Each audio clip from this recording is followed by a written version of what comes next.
Bonjour à tous et bienvenue sur la chaîne de l'École Buissonnière. Je suis Sarah, engagée en service civique pour 6 mois dans la structure. Et en dehors de mon projet de jardin pédagogique et solidaire, je décidais aussi d'apporter ma contribution en réalisant quelques vidéos sur le thème du compostage.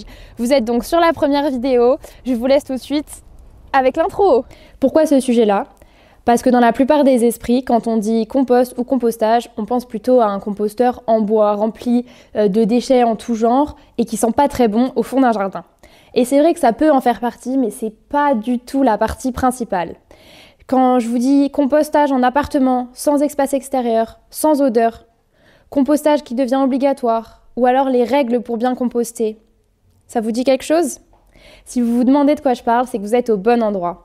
Je vous propose une série de 5 vidéos sur le compostage et vous lancez. On va commencer par cette première vidéo qui définit le compostage et qui traite de l'évolution des lois autour de cette pratique. Alors le compostage, qu'est-ce que c'est ? Le dictionnaire français définit le compostage comme un processus de transformation des matières organiques en compost. Je vous l'accorde, c'est une définition qui reste un peu vague. Qu'est-ce que c'est une matière organique ? Qu'est-ce que c'est vraiment le compost ? C'est ce qu'on va apprendre dans ces vidéos. Pour que on puisse ajouter quelque chose à cette définition pour qu'elle soit plus claire, pour que ces déchets organiques, comment est-ce qu'on pourrait les définir autrement ? On pourrait les appeler des biodéchets, des déchets qui sont capables de se transformer en compost. Et pour qu'ils puissent parfaitement se transformer, ils doivent avoir été triés à la source pour se retrouver uniquement entre eux. Exactement comme dans une poubelle carton, où on va mettre que le carton, dans une poubelle à biodéchets, donc dans un compost, ou un écoso, etc. On verra les différences entre ces composteurs plus tard. Il faut qu'ils se retrouvent que entre eux. On ne peut pas retrouver de matière plastique dedans. C'est ce qu'on appelle du coup la valorisation des déchets. Est-ce que ça commence à vous donner envie de trier vos biodéchets ou vous hésitez ? Eh bien n'hésitez plus et prenez les devants. Car au 1er janvier 2024, le compostage est devenu ou deviendra obligatoire pour tous. Vous ne le saviez pas ? Je vous retrace l'histoire. En 2010, la loi Grenelle II impose un tri à la source et une valorisation pour tous les producteurs de biodéchets. En 2016, cette loi est abaissée à tous les producteurs de plus de 10 tonnes de biodéchets par an.